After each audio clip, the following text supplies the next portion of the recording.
The situation reached a breaking point on July 28th.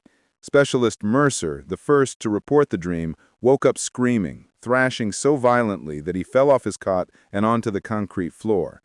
When his squad mates rushed to help him, they found him staring at the far end of the barracks, pointing, his voice hoarse and broken. "It's still here," he gasped. "It's still fucking here." But when they looked, there was nothing. Just the rows of cots, the sleeping soldiers, the dim emergency lights casting long shadows. Mercer was evacuated to the base medical facility, sedated, and placed under observation.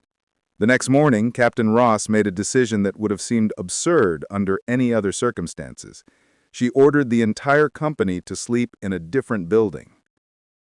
The decision to relocate the barracks was not lightly taken.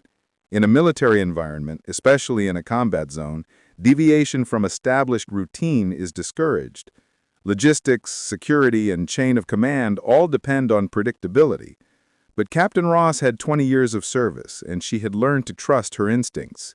If her soldiers were being affected by something, whether it's psychological, environmental, or otherwise, she would not ignore it. The company was moved to a temporary barracks on the other side of the base, a newer structure that had previously housed a logistics unit. The first night in the new building, the soldiers slept without incident. No nightmares, no figure, no paralysis. Just sleep, deep and dreamless, the kind they hadn't experienced in weeks. The relief was immediate and profound. Soldiers who had been hollow-eyed and jumpy began to regain their focus. Morale improved. Patrols resumed with renewed energy. But the question remained, what had caused the nightmares in the first place? Captain Ross requested a formal investigation, and a team of military engineers and environmental specialists was dispatched to inspect the original barracks. They tested for carbon monoxide, mold, toxic chemicals, anything that might have caused hallucinations or neurological effects. They found nothing. The building was old, poorly ventilated, and uncomfortable, but it was not contaminated. There was no gas leak, no structural hazard, nothing that could explain a mass psychological event.